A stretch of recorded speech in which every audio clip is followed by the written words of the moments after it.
Un saludo a todos, queridísimos amigos en el Señor, deseándole la paz, la gracia y toda clase de bienes que descienden de Dios nuestro Padre estén con todos ustedes.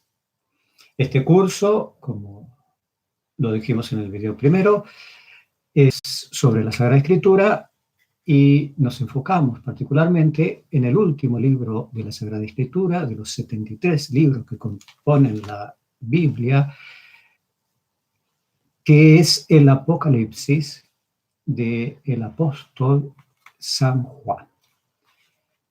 Para dar comienzo, entonces, como siempre, vamos a hacer una oración pidiéndole a Dios que sea Él el que realice esta obra. En el nombre del Padre, del Hijo y del Espíritu Santo. Amén. Ven, Espíritu Santo, llena los corazones de tus fieles, enciende en ellos el fuego de tu amor. Envía, Señor, tu Espíritu y todo será creado y renovarás la faz de la tierra. Oh Dios, que lesionaste los corazones de tus fieles con la ciencia del Espíritu Santo, danos el gustar todo lo recto según el mismo Espíritu y gozar siempre su celestial consuelo por Cristo nuestro Señor. Amén. Padre nuestro que estás en los cielos, santificado sea tu nombre, venga a nosotros tu reino, hágase tu voluntad en la tierra como en el cielo. Danos hoy nuestro pan de cada día, perdona nuestras ofensas, así como nosotros perdonamos a los que nos ofenden. No nos dejes caer en la tentación y líbranos del mal. Amén. Dios te salve María, llena eres de gracia, el Señor es contigo, bendita tú eres entre todas las mujeres, y bendito es el fruto de tu vientre, Jesús. Santa María, Madre de Dios, ruega por nosotros pecadores, ahora y en la hora de nuestra muerte. Amén. Gloria al Padre, al Hijo y al Espíritu Santo, como era en un principio, ahora y siempre, por los siglos de los siglos. Amén. San Jerónimo ruega por nosotros. En el nombre del Padre, del Hijo y del Espíritu Santo. Amén.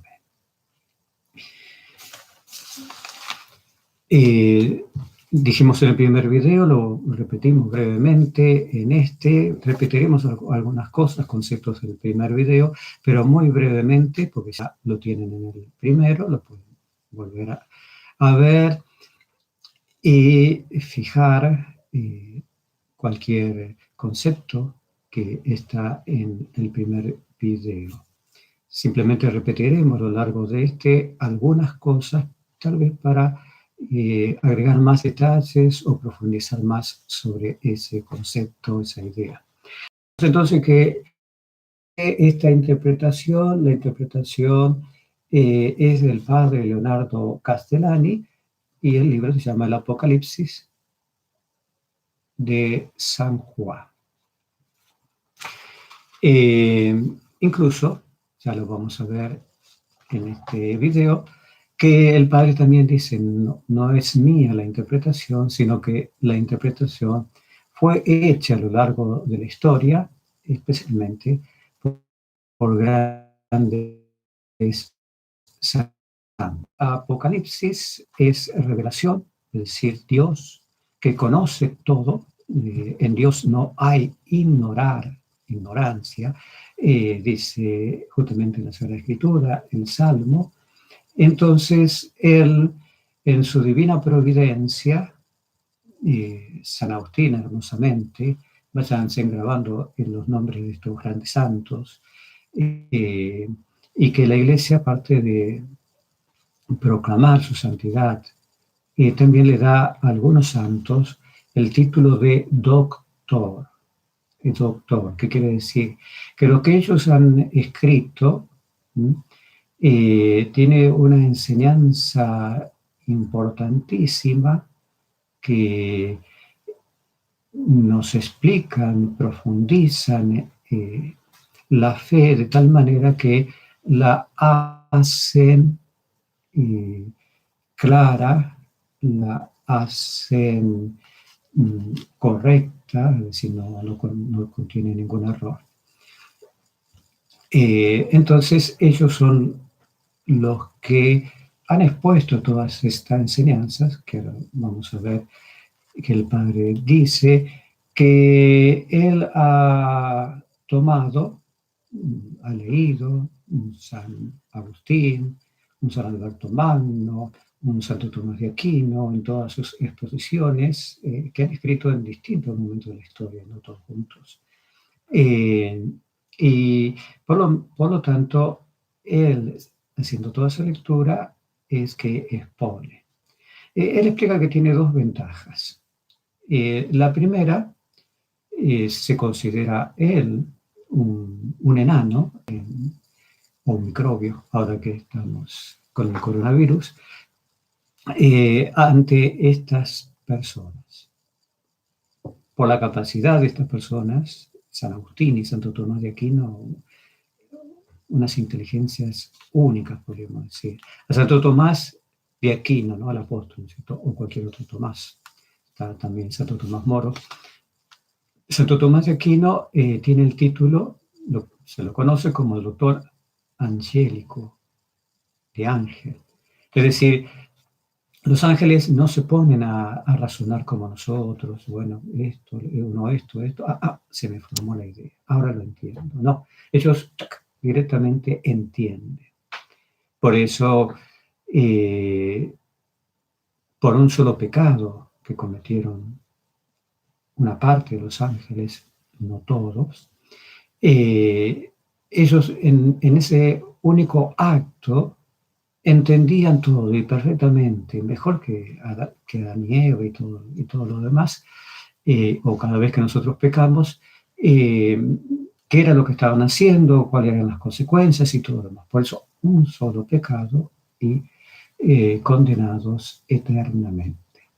Entonces se les dice a Santo Tomás así, no parecía un hombre, parecía un ángel por su comprensión, ¿no es cierto?, especialmente de las verdades de la fe, para exponerla. Hace una obra que se llama Suma Teológica, es decir, la suma de todos los conocimientos teológicos que la Iglesia justamente pide que en todos los seminarios, cuando un sacerdote se está formando, se hagan los estudios justamente basados en la Suma Teológica, en todo lo que Santo Tomás ha escrito y ha expuesto. Por lo tanto, el padre dice, yo tengo toda esta riqueza de 2000 años de iglesia, soy como ese enanito que se sube a los hombros de un gigante o microbio, pongamos que se sube a la cabeza, y puedo ver un poquito más lejos que ellos, no por mi capacidad o por mi santidad, la gran santidad de un Santo Tomás de Aquino, de un San Agustín después de su conversión. Y la otra ventaja, ¿no es cierto?, es que las profecías, si ya dijimos que el Apocalipsis es una profecía, se van aclarando a medida que se acerca el tiempo de su cumplimiento. Y entonces tenemos estas ventajas. Un San Agustín que vive en el 400 y algo de la era cristiana,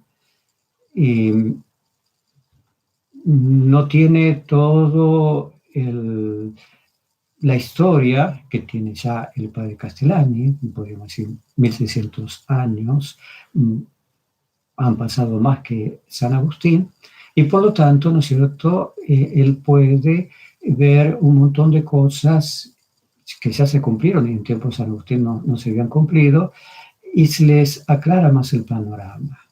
Puede ver cosas que dice el libro del Apocalipsis, que tal vez en aquel entonces no eran muy comprensibles, ¿no es cierto?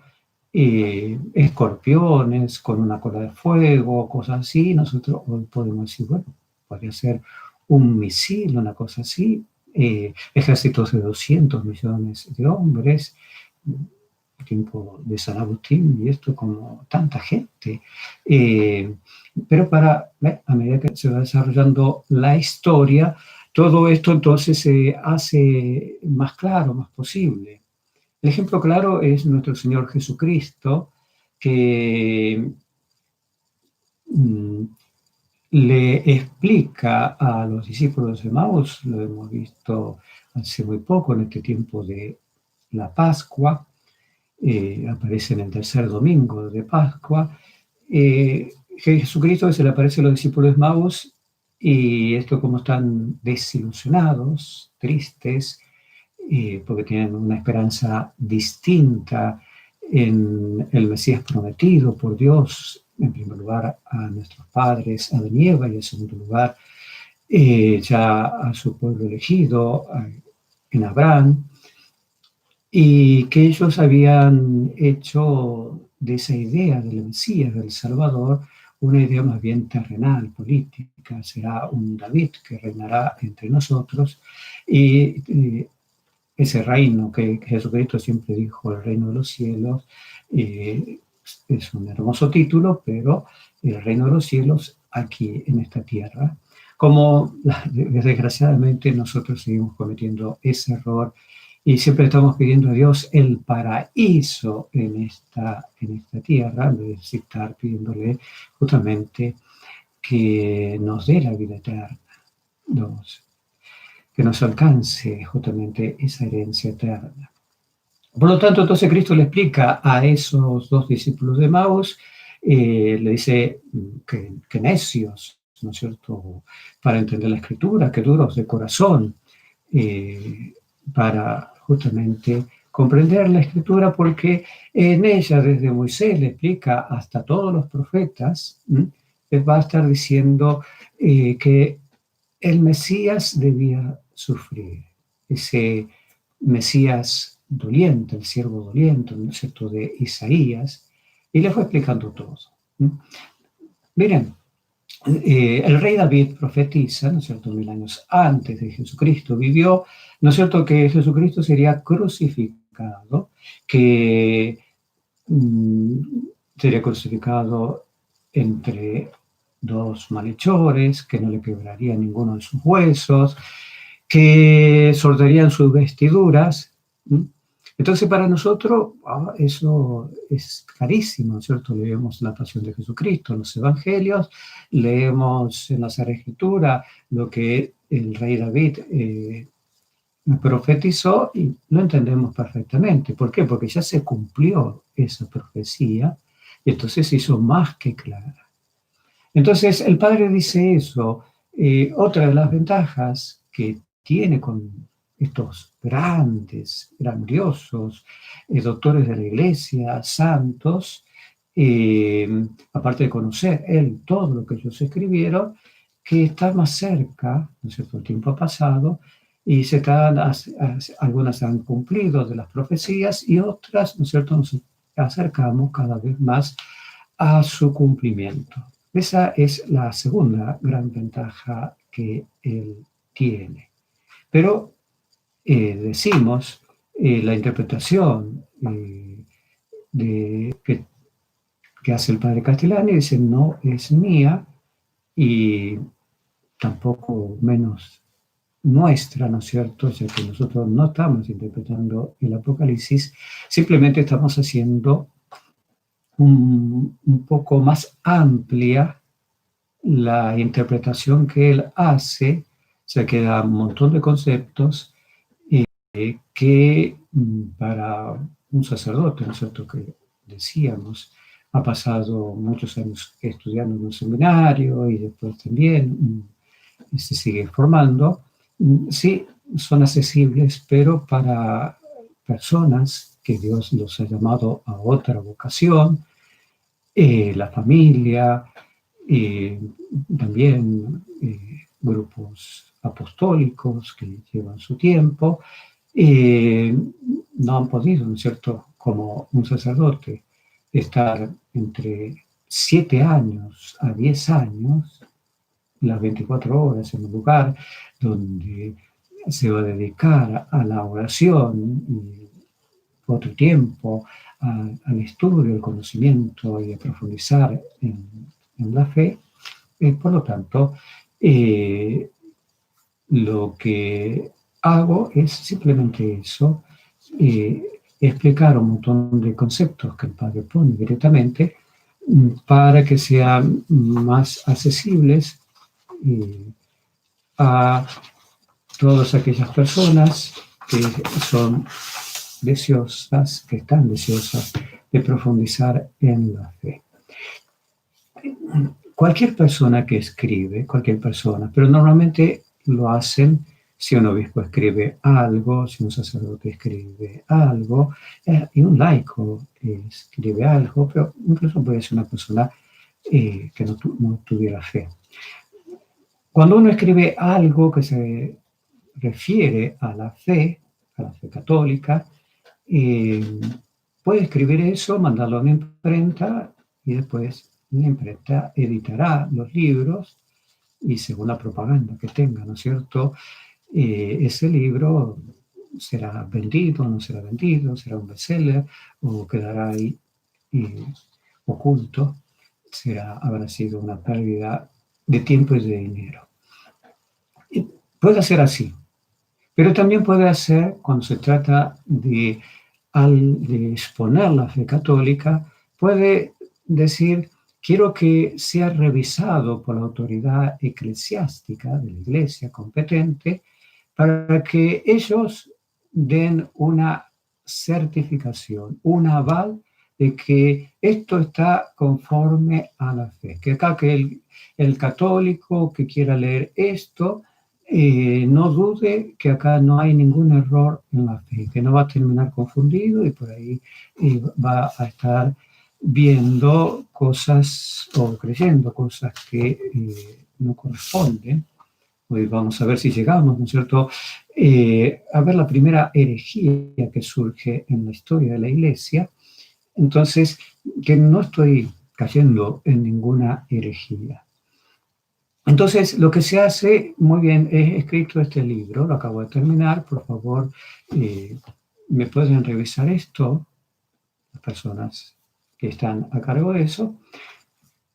Y entonces, de este libro vemos que tiene dos cosas.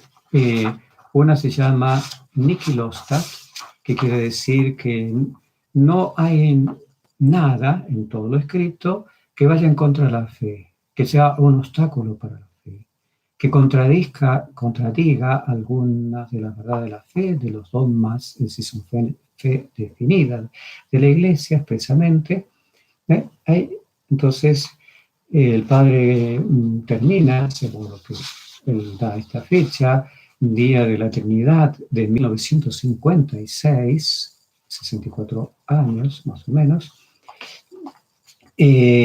pero lo mandó para que lo revise y prácticamente son 7 años, el 3 de octubre de 1963 le dan el Nikilostat, lo que decía, no hay nada en contra de la fe que contenga este libro. Y un obispo le da otra cosa, que es el imprimatur, Nikilostat imprimatur, está en latín, pero obviamente imprimatur, que se puede imprimir. Eso es lo que significa. Monseñor Laguna, entonces, el 7 de octubre de 1963, dice, esto se puede imprimir, incluso el padre lo pone ahí en el libro, dice, cualquier cosa que se opusiese por caso a sus definiciones de la Santa Madre Iglesia, lo damos por nulo y no dicho y retractado. Entonces, la mayor confianza, los que tienen el libro, el link, el archivo del libro, de que todo lo que está ahí ya fue revisado y aprobado. Lo que no está revisado y aprobado son a veces comentarios que yo hago a la interpretación del Apocalipsis del libro del padre Castellani. Muy bien, dicho esto, ya entramos directamente al tema de el Apocalipsis. Dijimos que es para nuestra lengua, nuestro idioma, lo traducimos como revelación. Dios que nos quiere entonces mostrar algo, y como dice San Agustín, hermosamente, aparte de ser profundo, lo expresa muchas veces de una manera poética o con una riqueza de expresión muy linda. Que en la Sagrada Escritura no vamos a encontrar cómo van los cielos, sino cómo se va a los cielos. ¿Qué quiere decir esto? ¿Cómo van los cielos? ¿No es cierto? Se está refiriendo a lo que hoy nosotros llamaríamos ciencia, y que le llamamos mal llamado ciencia, porque lo que nosotros confundimos como ciencia, más bien es tecnología. No, en realidad no es ciencia. Entonces, ¿qué se refiere? No vamos a encontrar conocimientos científicos, saber a qué velocidad viaja la luz, saber qué, sino no cómo van los cielos, como las leyes que Dios estableció en la naturaleza, sino cómo se van a los cielos. ¿Qué quiere decir? Que todo lo que Dios revela son conocimientos, la mayoría necesarios, los otros convenientes, para que nosotros conozcamos cómo conducirnos en esta vida, cómo desenvolver nuestra vida para alcanzar nuestro fin último, que es la vida eterna. ¿Cómo se va al cielo? No cómo van los cielos. Si queremos encontrar lo que sea, ¿no es cierto?, conocimientos de física en la Sagrada Escritura, nos hemos equivocado. Es una revelación de Dios, que dijimos, todo lo conoce, para nuestra salvación. Y eso entonces lo tenemos que tener bien claro, porque desconocer la Sagrada Escritura es como no conocer justamente qué tenemos que hacer para alcanzar la salvación. Es como querer llegar a un lugar y ponernos en marcha, pero no saber cuál es el camino que nos va a conducir a ese lugar. Entonces, Dios ha querido revelar. Dios ha querido revelar lo que ha revelado en el Apocalipsis para hacer, ¿no es cierto?, posible, conveniente nuestra salvación. Por lo tanto, diríamos, y sucede con los seres humanos, ¿no es cierto? Yo tengo un conocimiento, supongamos, ¿no es cierto? Alguien dice, yo he logrado ahora la vacuna contra el coronavirus. Un tema bastante peligroso ese de la vacuna. Pero bueno, como ejemplo, yo he logrado la vacuna contra el coronavirus, pero no lo voy a decir. No quiero dársela a la humanidad. ¿Por qué? Porque me quiero beneficiar y entonces voy a entrar en contacto con personas ricas y les voy a explicar, mire, esto nadie lo tiene, pero porque usted me puede dar mucho dinero, yo entonces para usted sí les doy la vacuna y usted queda inmunizado con el coronavirus.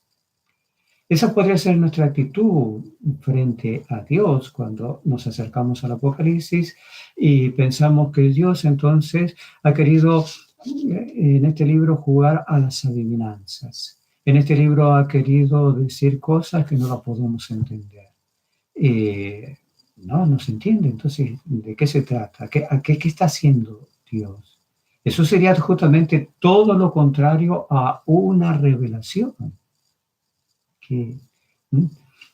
Dios se ha manifestado, se ha revelado, nos ha dicho un montón de cosas tan maravillosas, verdades que nunca hubiéramos podido llegar por nosotros mismos, es decir, por nuestra propia inteligencia, eh, para justamente que las conozcamos, para que las creyamos y creyendo en esas verdades, alcancemos la vida eterna. Vayan por todo el mundo, le dice, enseñen lo que yo he enseñado y aquel que crea, ¿no es cierto? Voy a creer lo que no entiendo. Por lo tanto, el Apocalipsis no puede ser algo oscuro. Oscuro es hasta que un velo lo está tapando, una revelación, un quitar el velo lo hace claro. Lo otro que decimos, antes de ir directamente al texto donde habíamos quedado, es que tampoco Dios nos ha revelado el Apocalipsis para sembrar terror, miedo, pavor en nosotros, sino todo lo contrario. Lo que Dios va a sembrar a través del Apocalipsis en nosotros es esperanza. Es un libro de esperanza.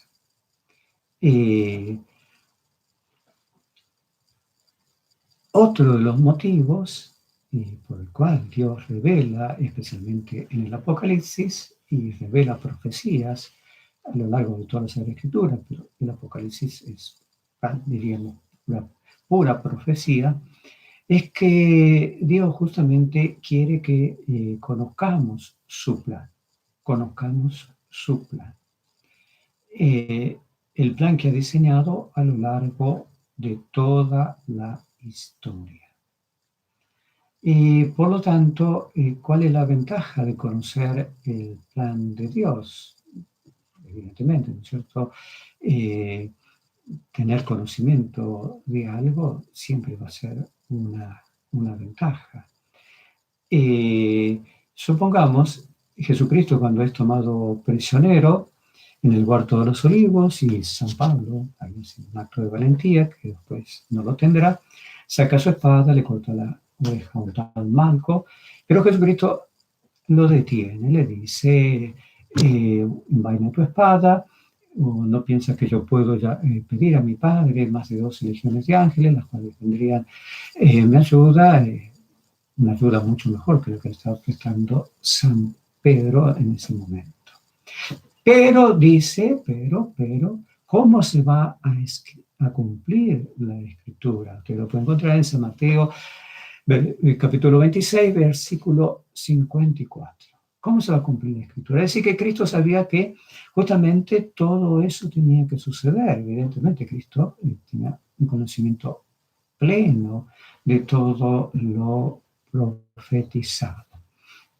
Entonces, la actitud de Cristo no es la actitud nuestra frente a eso tan terrible, ¿no es cierto?, que lo van a tomar prisionero, sino que la actitud nuestra es de sorpresa, y una de las primeras preguntas que hacemos, Dios, ¿por qué esto? Y la segunda que hacemos, ¿por qué a mí? ¿Por qué a mí? Porque miramos al vecino y pensamos que el vecino, ¿no es cierto?, está en el paraíso, está viviendo la gran vida, y a mí me viene esta dificultad en la vida, esta contradicción en la vida, estos problemas en la vida, y entonces, ¿por qué a mí? La respuesta que Dios nos podría decir, ¿por qué no? A ver, ¿por qué no a vos? ¿Por qué no? Muy bien, por lo tanto, entonces, para no hacer todo eso, ¿no? Que después de cuestionar así, porque a mí empezamos, pero ¿dónde está Dios? ¿Por qué Dios no me ve? ¿Por qué Dios no me atiende? ¿Por qué Dios no me socorre? Y así un mar, ¿no es cierto?, de lamentaciones, de reproches, de cuestionamientos. Ahora, ¿no es cierto?, vemos que a Cristo lo están tomando prisionero, nunca le había sucedido eso, muchas veces lo han querido apedrear y lo han querido tomar, pero él ha pasado entre ellos porque, como les dicen, no había llegado su hora. Pero ahora es su hora y él la conoce que es su hora. ¿Por qué? Porque conoce justamente todo el plan de Dios. Así que justamente nosotros, si conocemos el plan de Dios, lo que Dios anunció proféticamente que ha de suceder a lo largo de la historia, no para nuestro mal, sino como dice San Pablo hermosamente, ¿no es cierto?, palabra de Dios, todo colabora para en bien de los que aman a Dios, de los que Dios ama. Por lo tanto, todo es para nuestro bien, ¿no? Hasta si tuviéramos que pasar por el martirio, sería para nuestro bien. Y por lo tanto, entonces, no nos sorprenderíamos, no tendríamos esa actitud de cuestionar a Dios, sino justamente de decir, conozco que esto está revelado, que esto tiene que suceder. Pongamos un ejemplo concreto con la mayoría de ustedes, que son muy apostólicos, se encuentran en una situación social, hoy en un medio social, donde hay indiferencia, donde hay rechazo a la fe, donde hay tibieza de los que dicen ser católicos. Y entonces uno puede caer en un desánimo, pero después lee la Sagrada Escritura, ¿no es cierto? Cristo dice, al fin de los tiempos habrá fe sobre la tierra. Oh, va a faltar la fe. San Pablo dice, al fin de los tiempos se enfriará la caridad. Entonces ya vemos el egoísmo que existe entre nosotros, cada uno piensa en sí mismo. Vamos a ir a ver la primera comunidad, vamos a ver totalmente distinta a la nuestra, primera comunidad cristiana. Entonces, uno se encuentra con todo eso, pero como conoce lo que Dios ha querido revelarnos para nuestro bien, dice, no hay ningún problema. Todo esto está ya escrito. Y por lo tanto, sigo haciendo el apostolado, sigo haciendo todo lo que la voluntad de Dios me está diciendo. ¿Sí? Porque no busco, ¿no es cierto?, mi plan, sino que respeto el plan de Dios. Mi plan sería que todos se conviertan, que se llene la iglesia y tantas otras cosas más. Pero el plan de Dios es otro. Evidentemente, siempre Dios sabe cómo van a ser las cosas según el uso de la libertad humana. No es que Dios quiere que para el fin de los tiempos la fe se haya perdido, que se haya perdido la caridad. No, no, no. Dios lo dice porque Él conoce todo. Ya vamos a ver que Dios vive en la eternidad. Por lo tanto, lo que dice es porque así ha de suceder, no por voluntad de Él, y muchas cosas suceden porque Él las quiere, pero otras porque Él permite, justamente nos pondría obstáculos en el momento que queremos usar de esa libertad. En este sentido ya no sería libertad cuando la usamos para ver la fe, para que se enfríe nuestra caridad, sino que eso de lo que llamamos libertinaje, todo lo contrario de un buen uso de la libertad, que es la santidad. Cuando usamos bien la libertad, nos ajustamos a la voluntad de Dios y estamos en el camino de la santidad. Muy bien. Y lo último, ¿no es cierto? Y ya algo dijimos, pero profundizamos más en el concepto, que el Apocalipsis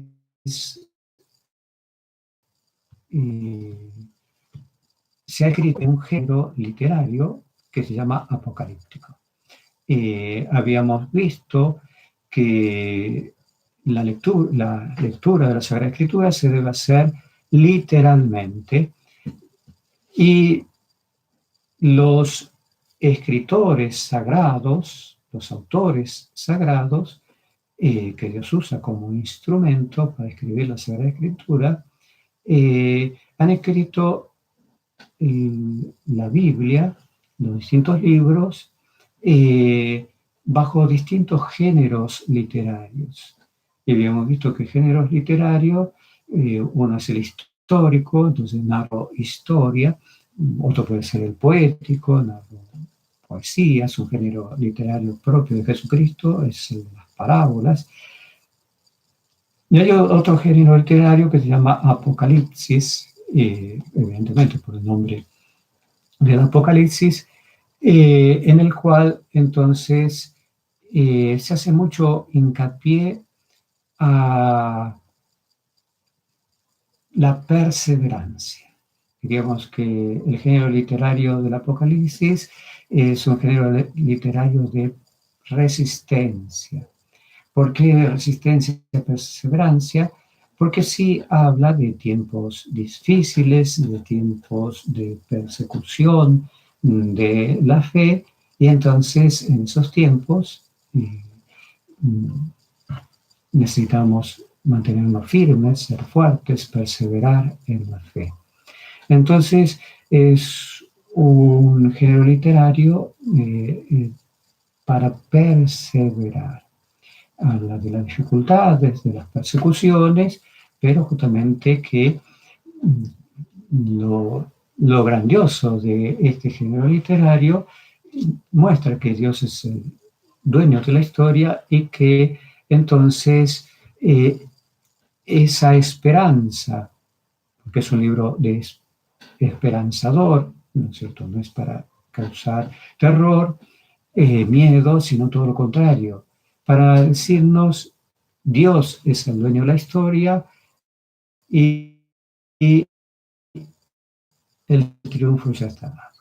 El triunfo ya está dado. El triunfo ya está dado. Así que perseveremos porque esto está ganado. Y por lo tanto, entonces, no tenemos que leer el Apocalipsis justamente de esa manera. Y si nos tocaría vivir en los tiempos últimos, donde el Apocalipsis narra justamente las últimas persecuciones, también lo otro que sabemos es que vamos a tener la gracia de Dios. Lo que nos parece a nosotros ahora imposible, ¿no es cierto? ¿Qué miedo me daría estar en esa situación? En ese momento, si estamos en esa situación, no voluntariamente, sino porque la buscamos, sino porque Dios, a través de las circunstancias, nos ha puesto en esa situación, vamos a contar con esa gracia. Como se lo dijo a San Pablo, que San Pablo, igual que nosotros,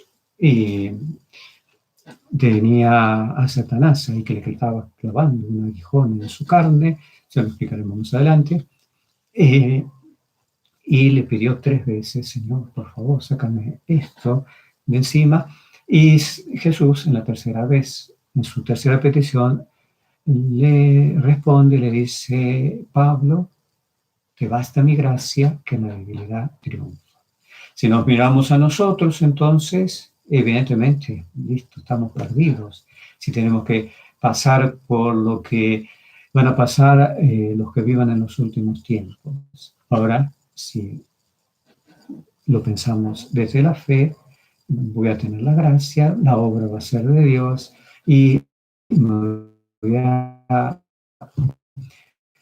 sentir como un elegido. Oh, gracias, Señor, porque me has puesto en los tiempos más difíciles y eso quiere decir que me vas a tener que dar más gracia que le diste a los otros que no estuvieron en situaciones tan duras. Y si me vas a dar más gracia, quiere decir que me estás amando de una manera preferencial, un amor de predilección. Eso lo entendieron muy bien todos los santos a lo largo de toda la historia, y por eso siempre ellos quisieron estar en situaciones de dificultad, compartir justamente la pasión, aunque no vivían en los últimos tiempos, de nuestro Señor Jesucristo en el tiempo en que les tocó vivir. Siempre buscaron la cruz. San Luis María de Montfort, ¿no es cierto?, tan conocido, que sí que la pasó muy mal, y él mismo dice, los que se hacen esclavos de la Santísima Virgen no le van a faltar las cruces, pero él en un momento todo le salía bien, y entonces se quejó y le dijo a nuestro Señor, Señor, qué cruz, porque no tengo cruz. Quería la cruz. Y un San Juan de la Cruz, ¿no es cierto?, que la pasó mal toda su vida, de pequeño. Su padre murió, 7 hermanos, uno de sus hermanos, pequeño, ¿no es cierto?, murió de hambre porque no tenían ni para comer. Sin embargo, él se entregó totalmente a Dios. Santa Teresa, contemporánea, que se conocía, y Santa Teresa le dijo, reforma la vida de los hombres del Carmelo, se escandalizó al ver, ¿no es cierto?, la vida de austeridad, de penitencia que llevaba este gran santo. Y Cristo una vez se le manifestó en una imagen, ¿no es cierto?, donde Cristo llevaba la cruz. Le dijo, Juan, ¿qué quieres por tus trabajos? Lo quería premiar. ¿Saben lo que dijo San Juan de la Cruz a nuestro Señor? Padecer y sufrir por ti. Es decir, tal vez, sí, lo que tenemos que tener para la lectura del Apocalipsis es una fe profunda y una caridad ardiente. Cuando tenemos una caridad ardiente, lo que nosotros queremos hacer es justamente estar y acompañar al amado. En este tiempo, en esta vida, tenemos que acompañar a Cristo que carga la cruz, a Cristo que va a su pasión, como él mismo lo dijo. Si quieren ser mis discípulos, negarnos a nosotros mismos, cargar la cruz y seguirlo a Cristo. Entonces, es todo lo contrario. Apocalipsis es un libro esperanzador para fortalecernos, ¿no es cierto?, en los momentos de prueba, y para darnos la alegría enorme de compartir los padecimientos de nuestro Señor Jesucristo. Como dice San Pablo, comparto en mi carne y completo lo que falta, la pasión de nuestro Señor Jesucristo. Dicho todo esto, demasiado largo, pues se nos ha ido 43 minutos. Vamos entonces directamente a donde habíamos quedado para decir lo que queremos explicar, o que ha explicado el padre Castellani, subido a los hombros de esos monstruos que son todos estos doctores de la Iglesia, que la providencia de Dios nos ha dado a lo largo de la historia. Entonces habíamos quedado en el capítulo 1, versículo 4, ahí estamos, y ahí dice el libro del Apocalipsis, Juan a las 7 iglesias que están en el Asia, les sugerí de que aprendieran esos nombres de memoria para que, y también guardaran su ubicación, para que todo esto se nos haga familiar, y van a ver que después es fácil diciendo el nombre de tal iglesia a qué nos referimos. Entonces, son Éfeso, Esmirna, Pérgamo, Tiatira, Sardes, Filadelfia y la Odisea. Ya ubicamos a San Juan, ¿no es cierto?, en la isla de Pasmo, desterrado, lo quisieron matar, pero no se murió. Lo hirvieron en aceite, hirviendo, y entonces no murió. Lo desterraron entonces a la isla de Pasmo. Quiero mostrarles en esta Biblia, y ustedes también, normalmente las Biblias tienen, a veces a lo último, mapas de Israel o la Palestina del tiempo de Jesucristo, o del Imperio Romano, de los viajes de San Pablo. Sería lindo verlos para también tener una imagen visual y ubicarse geográficamente en esa situación. Evidentemente, como ustedes se dan cuenta, ¿no es cierto? Estos son videos técnicamente, pero pobrísimos, muy improvisados, porque no conozco prácticamente nada de toda esta tecnología, y los hago simplemente porque, según comentarios que ya han puesto ustedes, le están siendo útil. Para mí, si les puedo ser útil en algo, es una gran satisfacción.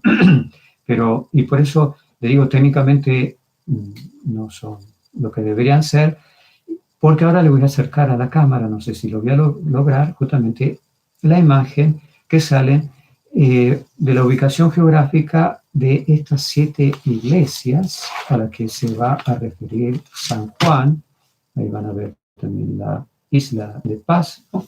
Y los otros. Vamos a ver si lo vamos a ir logrando,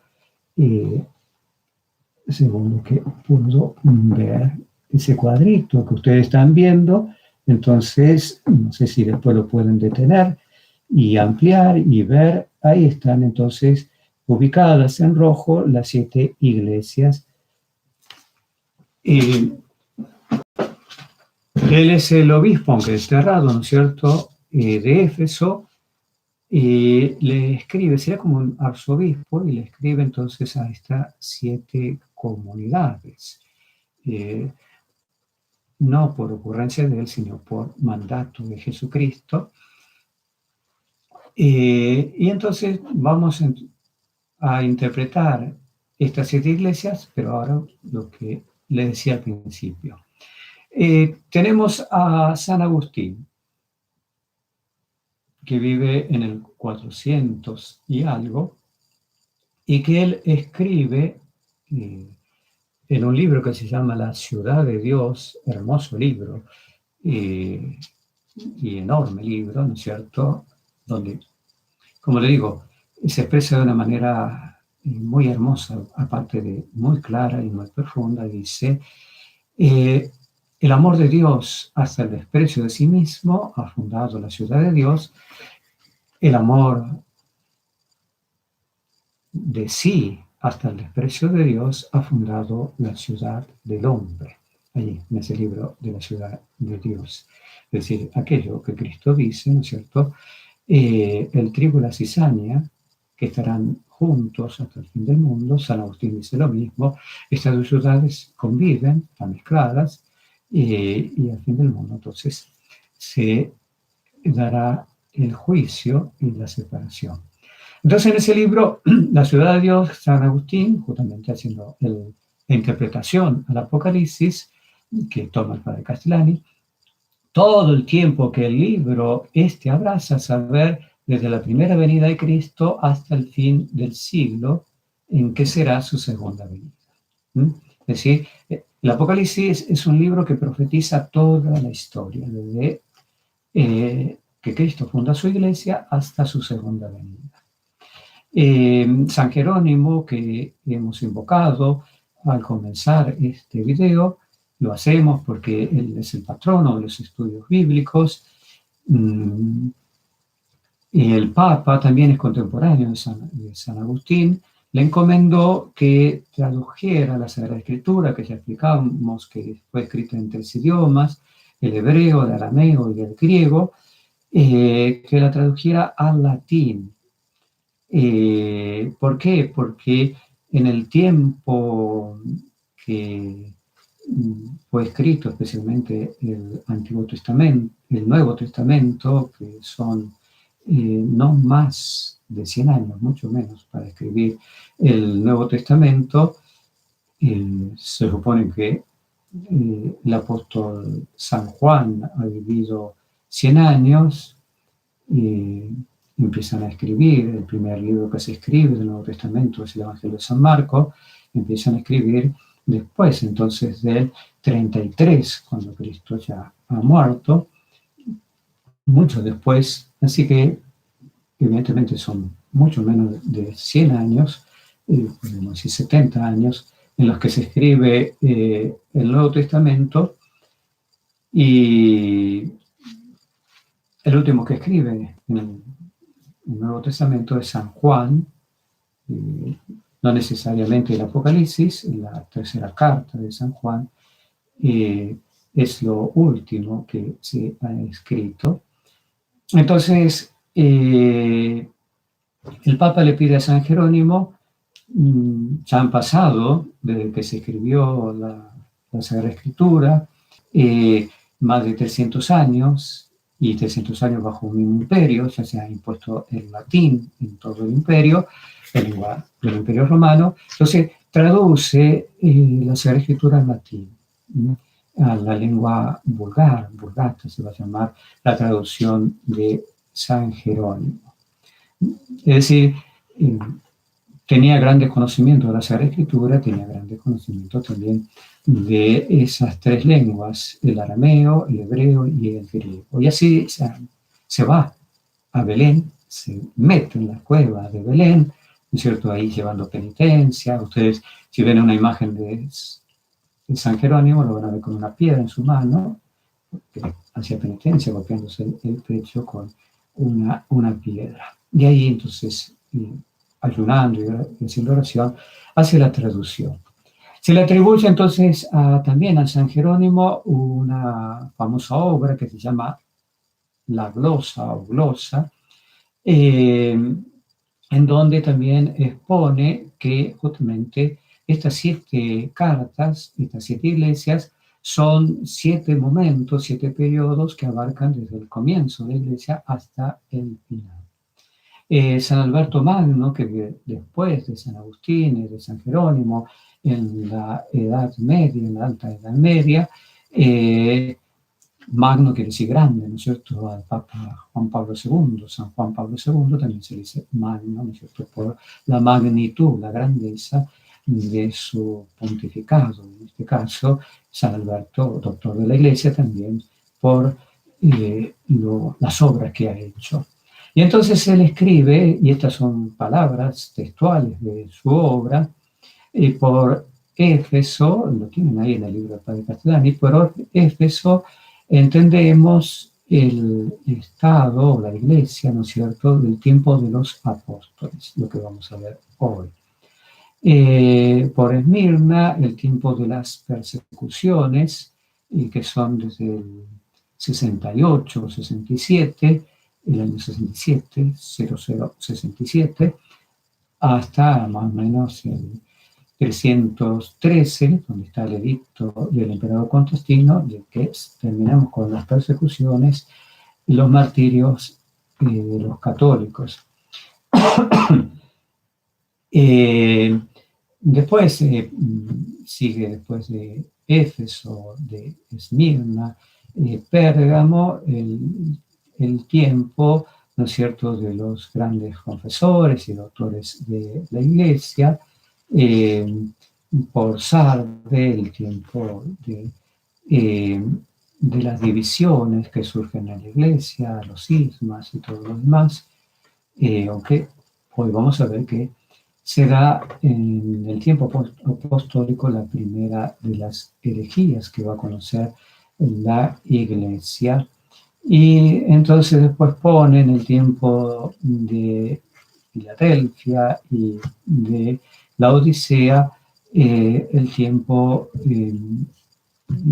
ya el final del anticristo. Él pone, dice de manera casi textual, según la glosa de San Alberto Magno, se vale de lo que escribió San Agustín, San Jerónimo, en la glosa, ¿no es cierto?, San Jerónimo, y él dice, según la glosa, haciéndose dueño de ese conocimiento, en el tiempo de Jesucristo, parte de los judíos engañados primero por el pseudo profeta y que después se convertirán a la fe.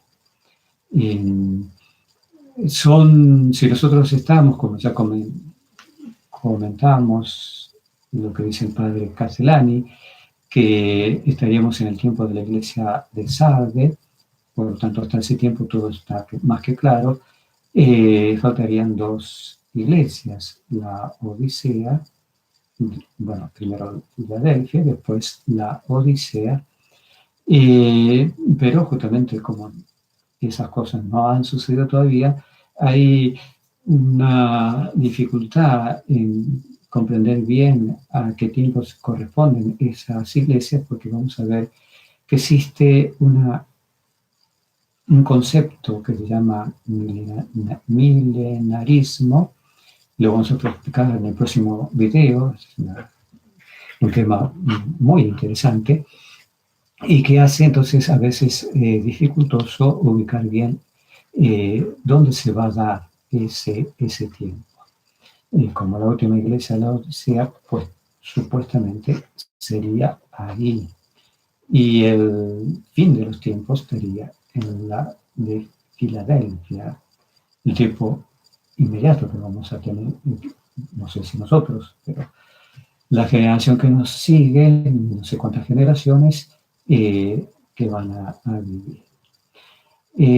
Muy bien, entonces esta interpretación es de los santos, de los doctores de la Iglesia. Castellani la asume, nosotros la asumimos y seguimos entonces diciendo que el Apocalipsis, en el capítulo primero, el versículo 4, dice: gracias a vosotros y paz de aquel que es, que era y que se viene. La gracia es ya un concepto de la cultura, decimos, helenística,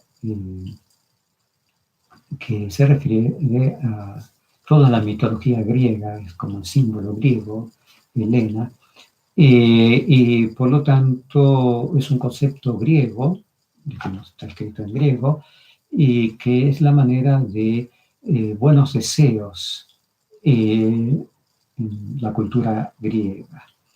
Gracia y paz, paz es lo mismo en la cultura judía, es lo que Cristo dice, ¿no es cierto?, resucitado, y en otros momentos, la paz esté con vosotros, paz, shalom. Esa paz entonces y esa gracia, ¿no es cierto?, que los bienes de Dios, que la paz de Dios, reconciliados con Dios, entonces esté con nosotros. De aquel, ¿ve? Y entonces ahí hace referencia a San Juan, que todo viene de aquel, y ya lo vamos a ver, se le va a presentar nuestro Señor Jesucristo, y en las primeras palabras, las tres primeras palabras del Apocalipsis, ya lo hemos visto, pero las retomamos, dice revelación de Jesucristo, revelar, ¿no es cierto? Pero ¿qué hace Jesucristo?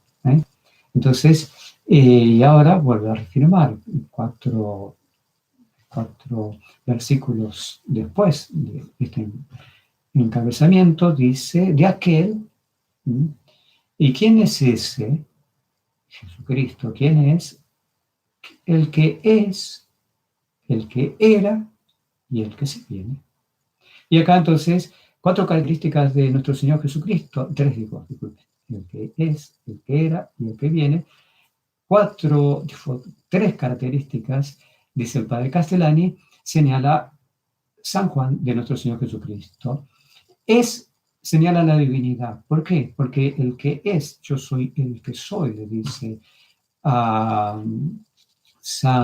Moisés, nuestro Señor, en la zarza ardiente. ¿Por qué? Porque Dios no tiene pasado, el que fue, el que era o el que será, ¿no es cierto?, sino que vive en un eterno presente. Se debe a que es espíritu. El espíritu no vive ni en el espacio ni en el tiempo.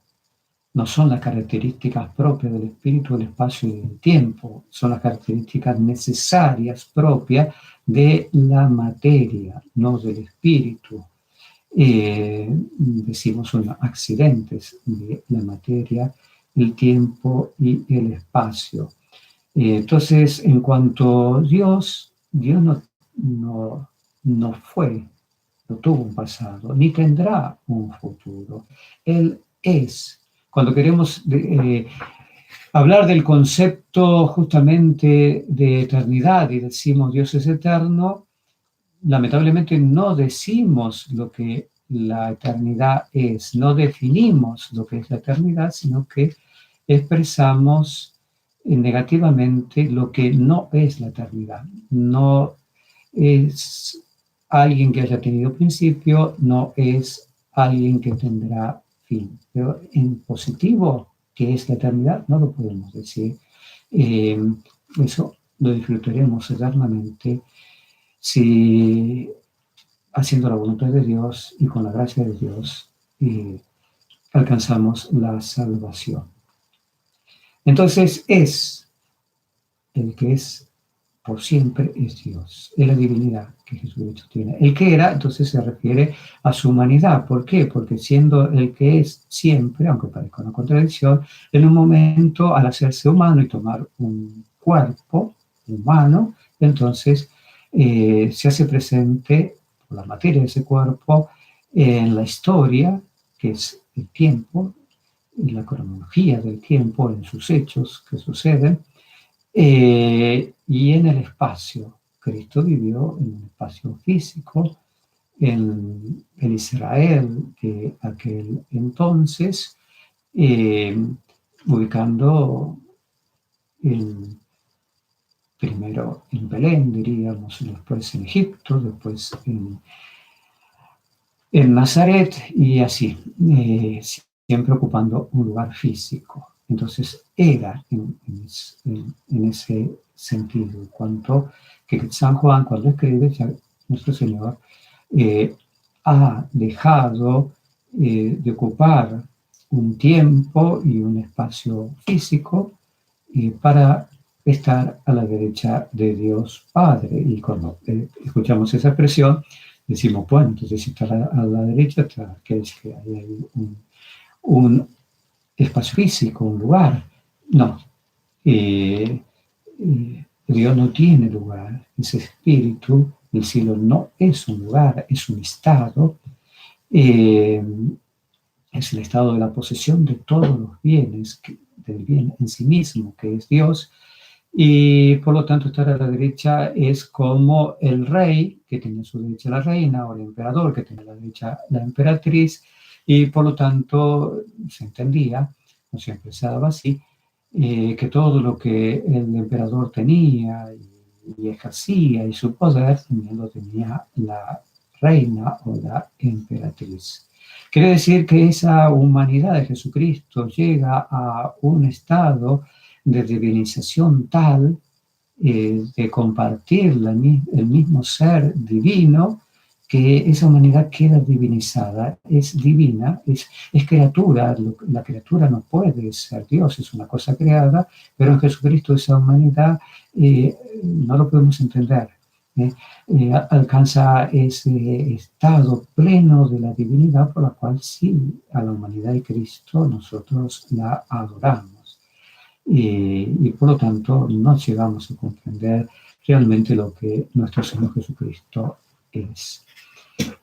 Y su futura venida y el que viene, ¿no es cierto? Seguimos la lectura entonces, y de los 7 espíritus que están en la faz de su trono, y de Jesucristo, que es el testigo fiel, primogénito entre los muertos, príncipe de los reyes de la tierra, que nos amó, que nos soltó de nuestros pecados en su sangre, y que nos hizo un reino de sacerdotes de Dios su Padre, a Él la gloria y el imperio por los siglos de los siglos. Amén.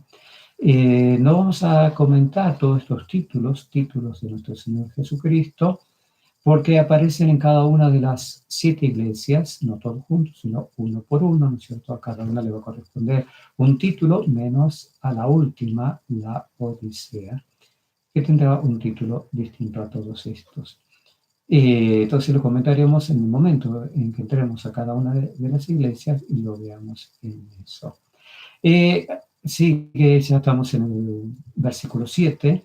He aquí que viene sobre las nubes y todo ojo ha de verlo, y los que lo traspasaron se lamentarán sobre él, todas las tribus de la tierra, así como está profetizado, hágase.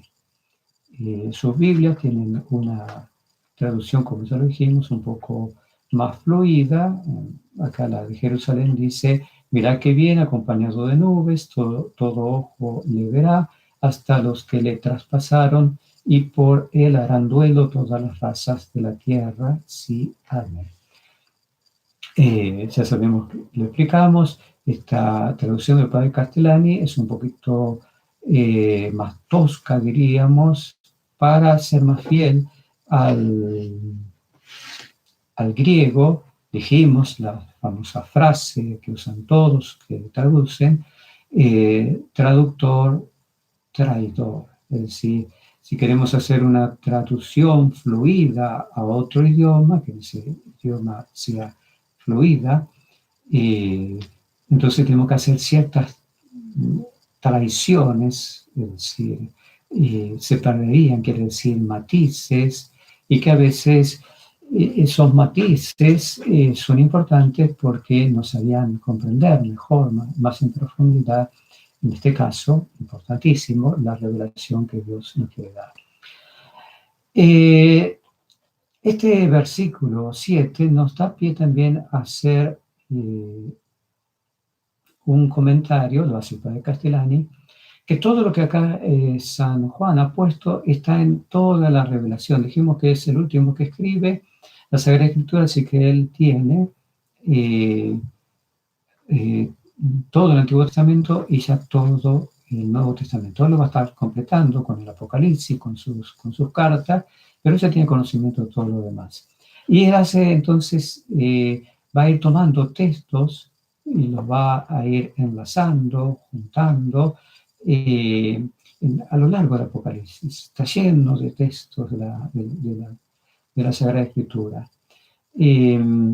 Vamos a hacer algún comentario, supongamos, he aquí que viene sobre las nubes, en el libro de Daniel, que ya comentamos, que sigue también en parte, en capítulos, en versículos, este género apocalíptico, dice en el capítulo 7, versículo 13, 7:13, seguí mirando en las visiones nocturnas, y en las nubes del cielo venía uno como un hijo de hombre. Venía uno en las nubes del cielo.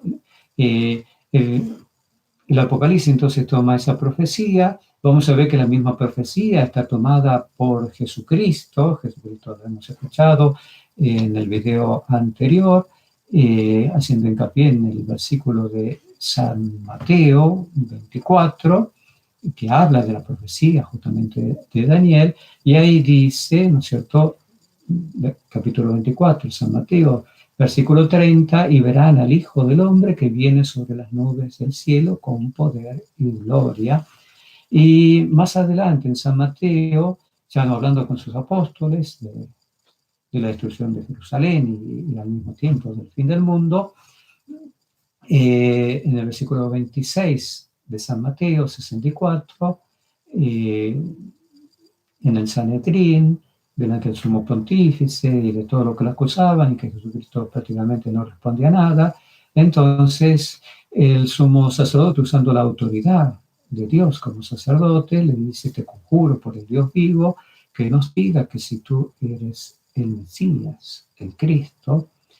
Y Jesús, que no le había contestado nada antes, pero como ahora está usando la autoridad de Dios, y aunque la usa de manera equivocada, pero la tiene, y Jesucristo respeta esa autoridad, le contesta, le dice: tú mismo lo has dicho, sin embargo os digo que desde ahora veréis al Hijo del Hombre sentado a la diestra del poder y viniendo sobre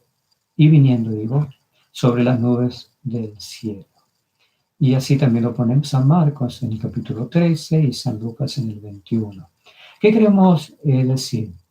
Solamente hemos dicho, he aquí que viene sobre las nubes. Está tomado de todo eso. Y entonces le damos todo ese sentido. Pero todo lo otro que dice, todo ojo ha de verlo, también, y los que lo traspasaron se lamentarán sobre él, y todas las tribus de la tierra. Todo eso está tomado también de otros lugares de la Sagrada Escritura. El padre Castellani dice: no voy a estar haciendo los comentarios de dónde viene todo esto, porque eso ustedes lo pueden encontrar en la mayoría de las Sagradas Escrituras. Les recomiendo la Biblia de Jerusalén, que incluso tanto la nota de página, pero también va poniendo columnas al costado del texto, donde va diciendo esto está aquí. Entonces, si ustedes quieren tomarse ese trabajo y ir a esos lugares de la Sagrada Escritura y ver, mira, acá está, y tener más contexto, ¿no es cierto? Porque estaba profetizado y ahora se está cumpliendo, ¿no es cierto? O Jesucristo por eso, San Juan dice que es aquel que viene de la Sagrada, de las nubes, por todo esto. Y otro paréntesis, otro comentario, ¿no es cierto? Dijimos que es un curso de Sagrada Escritura, con hincapié en el Apocalipsis. Dios es el autor de la Sagrada Escritura. Dios es el autor. No, esto no lo escribe San Juan el Evangelista como autor. Lo escribe como instrumento. Como yo agarro, ¿no es cierto?, este lápiz y me pongo a escribir. Este lápiz y me va a escribir distinto de una pluma que usa tinta, de un bolígrafo, porque justamente este material, la puntita, es carbón, es un material distinto a la tinta. Y por lo tanto, la característica, los rasgos de la escritura serán distintos. Dios, entonces, a los agiógrafos, así se le dice a los autores sagrados, a los que Dios usa como instrumentos, San Juan es uno, entonces los usa como un lápiz. Pero Dios nunca destruye su creación, sino que la favorece. Siempre se dice que la gracia supone la naturaleza. Es decir, Dios con su gracia nos eleva sobrenaturalmente, más allá de nuestra naturaleza, nos da posibilidades que no tiene nuestra propia naturaleza humana, nos sobrenaturaliza, pero sin destruir lo que nosotros somos. Es su obra, no la puede destruir. Entonces, cuando usa un escritor sagrado, él es el autor, ¿no es cierto?, pero va a respetar todo lo que es ese autor. Va a respetar su cultura, va a respetar su formación, va a respetar su condición física, su condición psíquica, todo, su momento histórico, su estado anímico de lo que está viviendo, todo, y eso también va a quedar impreso en lo que escribe. Es una obra, pero maravillosa. Y por lo tanto, entonces, ¿qué es lo que encontramos aquí de lo que estamos comentando? Que San Juan va a tomar de todos los lugares de la Sagrada Escritura. Un hombre lleno, ¿no es cierto?, de la palabra de Dios. El mejor ejemplo es la Santísima Virgen María, donde lo expresa en el Evangelio, que dice que todo lo que su hijo decía y hacía, ella lo guardaba en su corazón. Es decir, todo lo que está en los evangelios estaba de manera pero profunda, enorme en el corazón de la Virgen.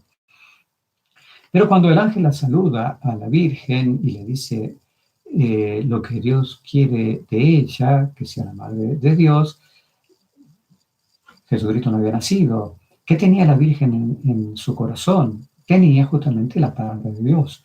Todo el Antiguo Testamento, de la misma manera, ¿no es cierto?, meditado, profundizado. Y por eso cuando va inmediatamente, después del anuncio, a ver a su prima Santa Isabel, la saluda, Santa Isabel llena del Espíritu Santo, la alaba, y la Virgen, en vez de tomar esa alabanza para sí, va a decir, no, esto es obra de Dios, a Él toda la alabanza, mi alma engrandece, magnífica, que los legionarios rezan a diario. Y por lo tanto, entonces, ¿qué vemos ahí? Vemos que esa alabanza que hace la Virgen, podríamos decir, es una recopilación, una unión de un montón de textos en el Antiguo Testamento, especialmente lo que la hermana de Aarón, ¿no es cierto?, cantan ese cántico de alabanza a Dios después de cruzar el Mar Rojo, en donde quedan anegados los egipcios que perseguían a los hebreos, al pueblo de Dios, y entonces, después de toda esa maravilla, ese gran milagro, ella hace ese canto. Guarda una simetría, ¿no es cierto?, con el Magnífica de la Virgen. Es decir, la Virgen estaba llena de la palabra de Dios. Y yo hago acá un hincapié de que todo lo que le pueda servir de lo que estamos comentando, ustedes lo transformen en oración, ¿no es cierto? Agarren, ¿no es cierto?, la palabra de Dios, la lean, con más conceptos ahora, pero para transformarla en oración, no para caer en esa ignorancia o arrogancia o soberbia de los escribas y de los fariseos, a cual Dios, Jesucristo, le dice: ustedes no comprenden la Sagrada Escritura. Porque no es saber citar como hacen los protestantes, esto está en tal parte, sino tener esa unción que solamente Dios da, el Espíritu Santo, para entonces con ese don de la sabiduría, el don de la sabiduría, que quiere decir sabor, de ahí viene sabiduría, tengo el sabor de las cosas de Dios, el sabor que no es sensibilidad, es decir, me late el corazón, sino esa profundidad que da la sabiduría, adquirir eso, pero a través de la oración, que es la manera de guardar en el interior la palabra de Dios. Imitar a la Virgen inimitable, ¿no es cierto?, cuando lo sabemos. Imitar a San Juan el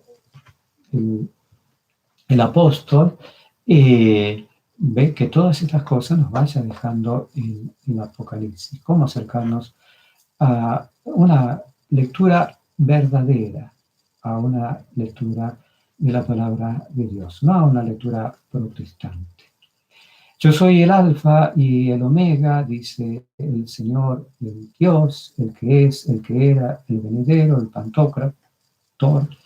Es decir, alfa es la primera letra del alfabeto griego, el omega es la última, es decir, yo soy todo, decimos de la A hasta la Z, cuando lo decimos en español, queremos decir todo, ¿no es cierto? Y lo termina diciendo el Señor, el Dios, Señor, Dios, el que es, el que era, el venidero, el pantocrator.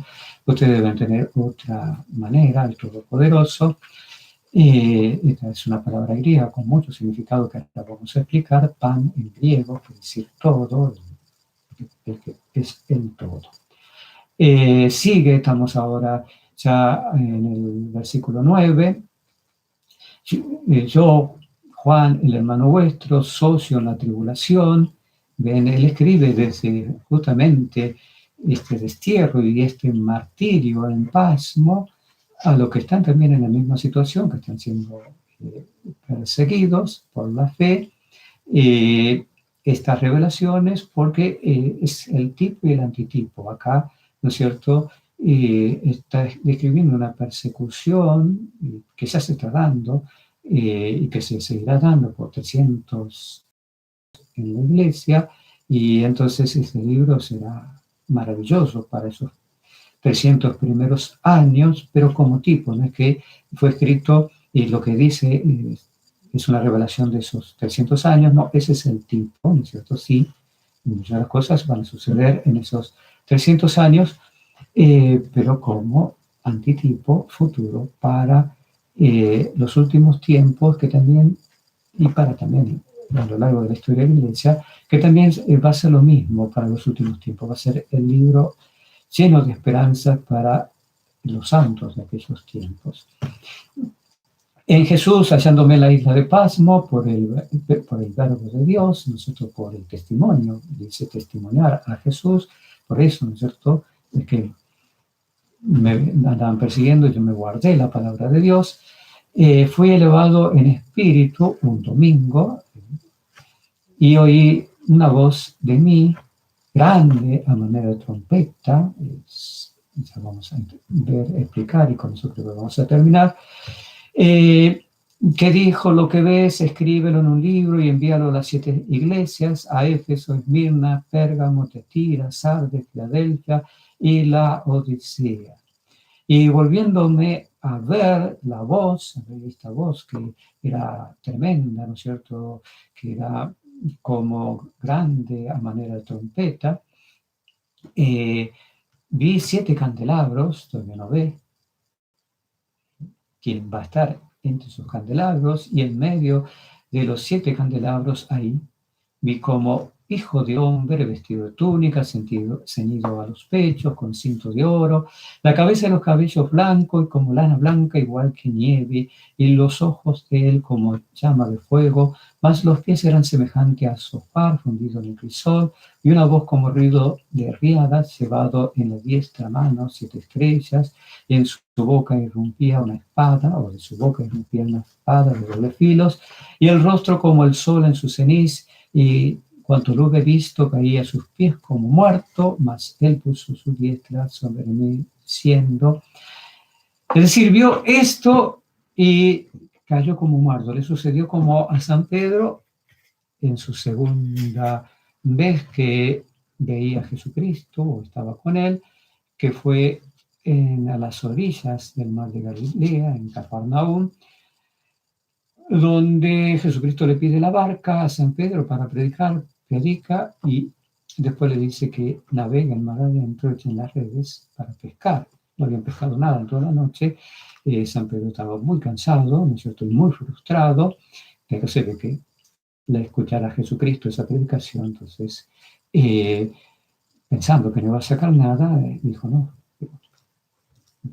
estaba cansado, pero te he escuchado y me he llenado, ¿no es cierto?, de Dios, así que voy a hacer lo que tú quieras, sea lo que sea, aunque sé que naturalmente no voy a sacar nada. Y las redes se rompían, entonces esto no es algo natural, sobrenatural, y cae de rodillas, cae de rodillas. Muy bien, aquí no solamente hay que caer de rodillas, sino que como muerto, ha visto algo terrible, algo terrible. Muy bien. Entonces aquí explicamos lo siguiente, lo explica el padre Castellani, nosotros lo ampliamos, que debemos acostumbrarnos para no caer en el error de la alegoría, sino en los símbolos propios de la espiritualidad y de la cultura oriental. Ubiquémonos, por eso le decía, miren los mapas, Israel, Palestina, están en el Medio Oriente, siempre hablamos de los conflictos del Medio Oriente. Es cultura oriental, no occidental como la nuestra, Europa, América. Tenemos la cultura occidental, es el Oriente. Y el Oriente tiene una manera distinta, por su cultura, de ser. Todos los que fueron a buscar, ser al monasterio, de aquellos monjes católicos, pero de rito bizantino, es decir, orientales, se dieron cuenta, no tienen imágenes en 3 dimensiones, las imágenes que nosotros hacemos, sino que tienen íconos. Eh, Algo parecido a la Divina Misericordia que está ahí en esa pared, pero de distinta, porque eso puede ser una especie de icono, pero ya a la manera más occidental. Que son así pinturas, solo en 2 dimensiones, pero que todo, hasta los colores, tienen un simbolismo. Entonces, los que estuvieron en ese monasterio haciendo cursillos, o los retiros inicianos que ahí se dieron, ustedes han visto, bueno, esas imágenes que a veces resultan un poco grotescas o impactantes, ¿no es cierto? Porque supongamos, tiene la Virgen al niño Jesús, pero ese niño no tiene el rostro de un bebé, sino el rostro de un anciano o un adulto. ¿Por qué? Porque más que mostrar una realidad estética en esa imagen, quieren mostrar una realidad espiritual, lo cual quiere decir que los íconos son de un valor espiritual más que nuestras imágenes. La mayoría de nuestras imágenes, ¿no es cierto?, carecen incluso de esa hermosura estética. Vemos la imagen de Miguel Ángel, la Piedad, muy famosa, ¿no es cierto?, hecha en mármol, una cosa maravillosa, una cosa estética bellísima. Lamentablemente nuestras imágenes no tienen eso, son estéticamente muy feas. Un ícono es la imagen de la Virgen de Guadalupe, en la cual, ¿no es cierto?, se expresa un montón de cosas. Para el indígena fue un evangelio viviente, y quiere hacer un montón de, darnos una enseñanza muy profunda. ¿Ve? Su rostro, muy, muy lindo, muy hermoso, tiene facciones tanto del indígena como del español, está simbolizando la unión de dos razas. Y por lo tanto, entonces, los que tienen toda esa experiencia se dan cuenta de eso, que las imágenes quieren decir no lo que nosotros quisiéramos representar. A veces vamos a ver distintos símbolos en el Apocalipsis y lo vamos a querer dibujar, ¿no es cierto? Y no es posible, porque lo que están diciendo es otra cosa, no una representación estética en 3 dimensiones, como nuestras imágenes.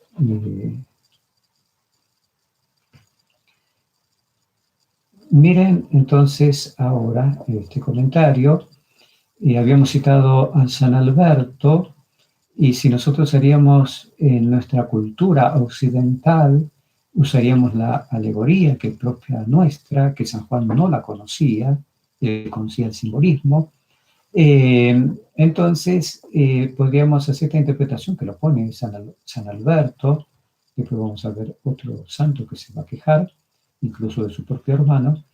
Dice, podríamos decir, como dice San Alberto, el cinto, toda esta imagen de Cristo que ha visto San Juan cuando se dio vuelta, el cinto de Cristo, haciendo alegoría, entonces significa la castidad, la cabeza alba, la eternidad, los ojos de fuego, el imperio, los pies de metal fundido, el cielo, la voz como un río, la fortaleza, y así. Entonces, muy bien. Pero varios en Occidente, propios de nuestro espíritu, de nuestra cultura, que deberíamos dejar e irnos más a la cultura o a la espiritualidad oriental, católica, no cosa rara, no la nueva era. Entonces aquí tenemos a San Gregorio de Niza, que va a cuestionar algo de su hermanito, San Basilio el Grande. Entonces no es hermanito, es hermanazo, son 2 hermanos, 2 santos, que San Gregorio, entonces, va a escribir en un libro.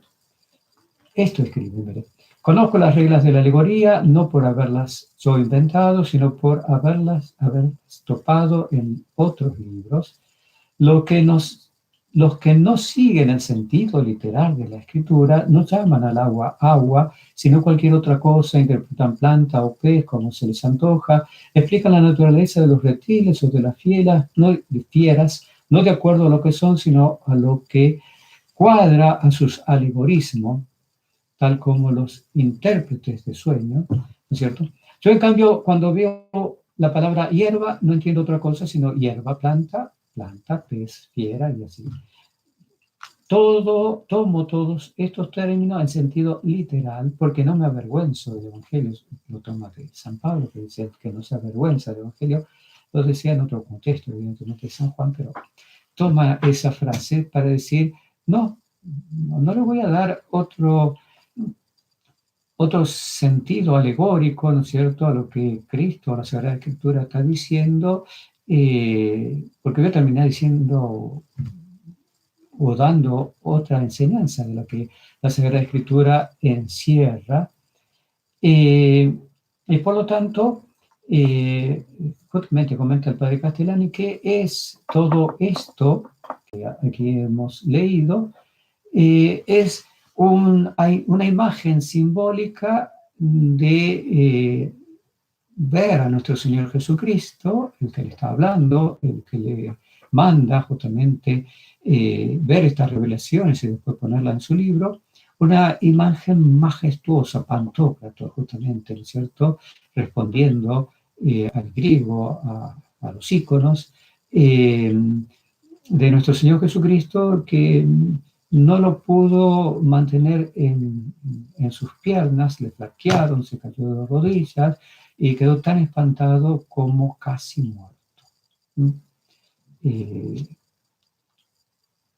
La presencia, entonces, quiere decir todos estos detalles, la presencia infinita de Dios, eso que tenemos en la Eucaristía y que nosotros también deberíamos caer de rodillas.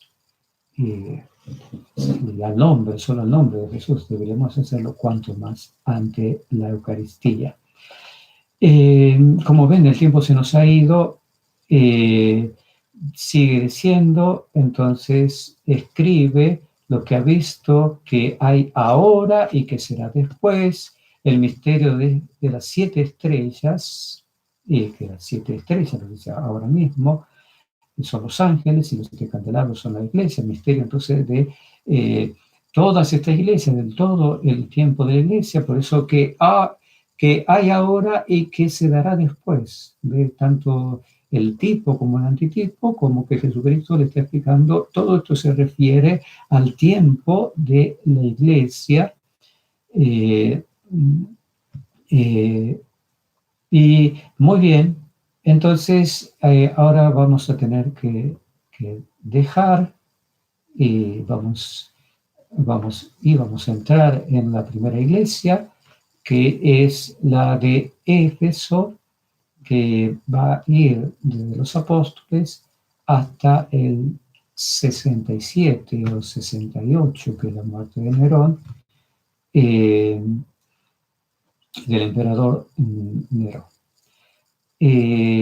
Una última cosa, en los comentarios que han dejado, preguntan cómo se debe entender para nuestro tiempo la desolación, la abominación de la desolación. Abominación de la desolación.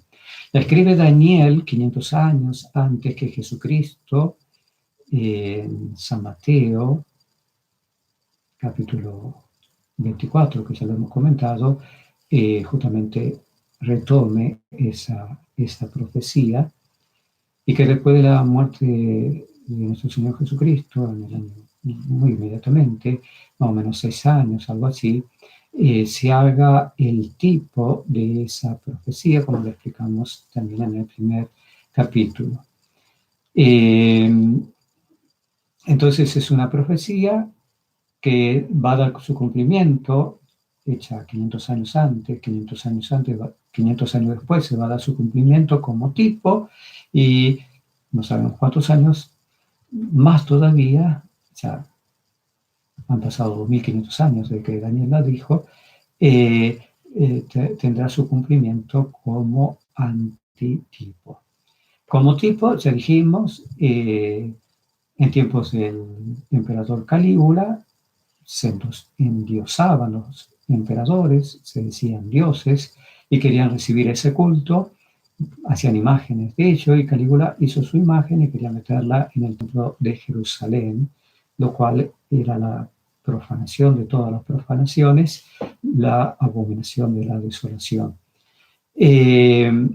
Y por lo tanto, no lo va a lograr porque lo van a matar al emperador Calígula, pero bueno, sí, eso era, y ya había mandado a un cónsul o procónsul con sus legiones para vamos a hacer esto. Y ahí iba a ser lo que fue después, ¿no es cierto? 30 años después, cuando ya Tito, ¿no es cierto?, cansado con este pueblo, mejor dicho, su padre, el emperador Vespasiano, manda a su hijo, vamos a terminar con estos que siempre se nos oponen y destruyen entonces. Pero antes de eso, más o menos en el 40, sucede eso. ¿Qué va a hacer entonces al fin de los tiempos? Esa abominación de la desolación es el mismo sentido. Es decir, ¿qué será en concreto? Si habrá una imagen del anticristo en algún lugar, en el Vaticano, eso, es, eso no es la importancia, eso sería un detalle. ¿Qué es la abominación de la desolación? Es el endiosamiento del ser humano. El anticristo va a querer ser tratado como un dios. Pero nosotros ya estamos viendo que el hombre, ¿no es cierto?, ya se cree Dios, ya se cree Dios. Al anticristo, San Pablo no lo llama anticristo, Jesucristo tampoco lo llama anticristo, él le dice el otro, Jesucristo, cuando venga el otro, ustedes le van a creer, a mí no. Y San Pablo lo llama el sin ley. El que no tendrá justamente ninguna, no se ajustará a ninguna ley. Leyes verdaderas, leyes que son las leyes que Dios estableció en la naturaleza y que los hombres deberíamos, ¿no es cierto? Vemos lo que Dios instituyó en el matrimonio, entonces hacemos leyes para respetar esa ley natural, como decíamos, en la naturaleza, en la naturaleza.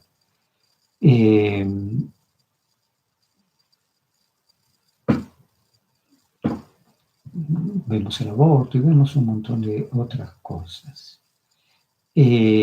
Entonces, hoy el hombre se cree Dios y dice, nos ponemos de acuerdo, la demoníaca democracia, que no es gobierno del pueblo, ¿no es cierto? Y aparte, San Pablo dice que la autoridad viene de Dios.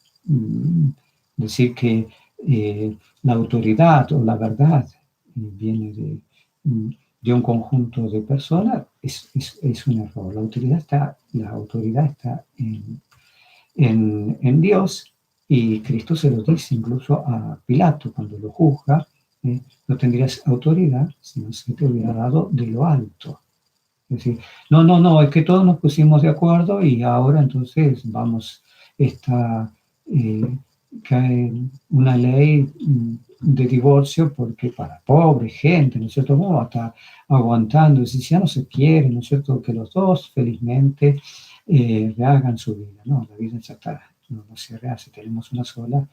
Muy bien, eso quiere decir autónomo. Nuestros padres, primeros padres, quisieron ser autónomos, ser ellos, ¿no es cierto?, los que determinen lo que está bien y lo que está mal. Dios le dijo, no coman de ese árbol porque está mal. Bueno, engañados por el demonio, dijeron, vamos a comer, nosotros lo vamos a determinar. Entonces va a llegar un momento, y esto es justamente la abominación de la desolación, en que sin referencia a la naturaleza humana y modificando la naturaleza humana, ¿no es cierto?, se va a hacer al hombre como Dios, ya somos Dios. Y se van a hacer cosas terribles, tanto como ya se están haciendo. Yo mandé algunos videos, si no lo tienen, ¿no es cierto?, de lo que la ciencia está haciendo en este momento. Se lo mandé a Fidelia, se lo pueden pedir, ella normalmente lo comparte, pero hay cosas terribles. Esto del coronavirus está en esa línea, Y no solamente el virus, sino los efectos que se siguen de todo esto con la vacuna y un montón de otras cosas, eh, que en el horizonte futuro inmediato eh, da justamente un deseo de cada vez ser más fiel a Dios para estar en gracia de Dios y enfrentar todos esos tiempos, como decíamos, que es lo que nos prepara la lectura de la Sagrada Escritura, en especial el libro del Apocalipsis. Entonces, simplemente es eso la abominación de la desolación. El hombre endiosado a un máximo grado, ¿no es cierto? Evidentemente, terminarán rindiendo culto, porque si no se lo rinden a Dios, como dice Jesucristo, adorarán las piedras, y eso entonces harán. Y se llegará a un punto de que se dará eso. En concreto, si después en el Vaticano se hace una imagen del anticristo, lo que sea, eso es algo irrelevante. Lo importante que nos está diciendo es eso.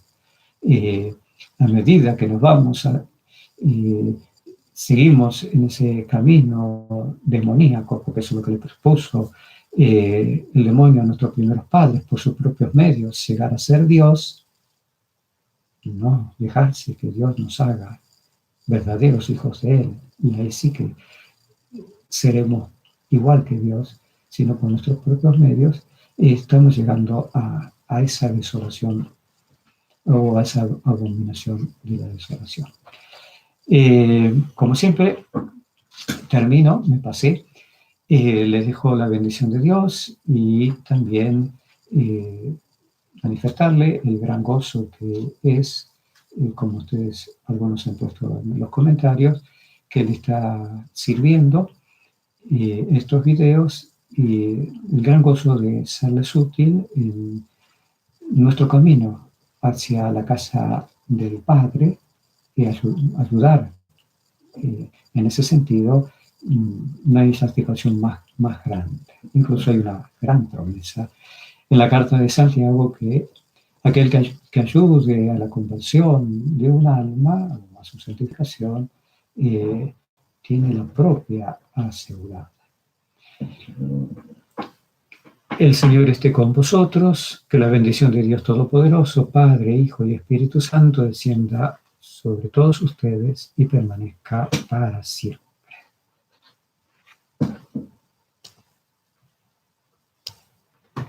Estoy aquí la transmisión, pero no me obedece.